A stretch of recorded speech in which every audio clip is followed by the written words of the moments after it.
अगर आपने मेरे चैनल को सब्सक्राइब नहीं किया तो सबसे पहले मेरे चैनल को सब्सक्राइब करें, लाइक करें, कमेंट करें। कमेंट बॉक्स में ज़रूर बताइएगा कि मेरा तवा फ्राई टिक्का बोटी आपको कैसी लगी। अस्सलाम वालेकुम, उम्मीद है कि आप सब खैरियत से होंगे। आज हम बना रहे हैं तवा फ्राई टिक्का बोटी।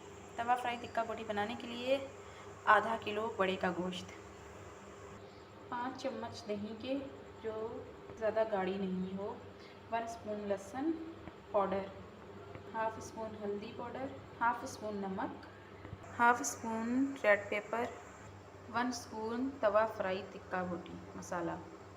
अब इसे अच्छी तरह मिक्स कर लेंगे। बिल्कुल बीफ का गोश्त हो बिना हड्डी के।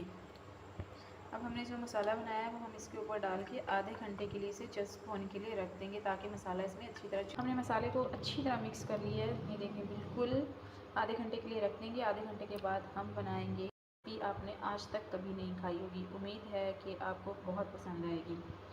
हमने 1 कप ऑयल का इसके ऊपर गर्म होने के लिए रख दिया है। अब जिस गोश्त को हमने मसाला लगा के रखा है, अब हम इसमें करेंगे उससे तवा फ्राई टिक्का बोटी। 20 या 25 मिनट के लिए आपने इसे ढक देना है, बिल्कुल हल्की आंच पे, ताकि आहिस्ता आहिस्ता पके।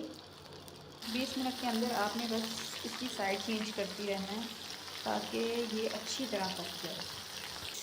तवा फ्राई टिक्का बोटी हमारी बिल्कुल तैयार है, बहुत अच्छी लग रही है माशाल्लाह से।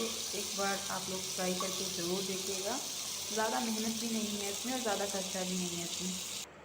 उम्मीद है कि आपको मेरी ये रेसिपी बहुत पसंद आएगी।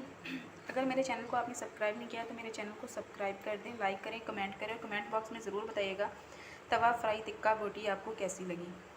और मुझे दीजिए इजाज़त, नेक्स्ट रेसिपी के साथ फिर मुलाकात होगी। तब तक दीजिए इजाज़त, अल्लाह हाफिज़। और अपना रखिएगा बहुत सारा ख्याल। फ़ी अमान अल्लाह।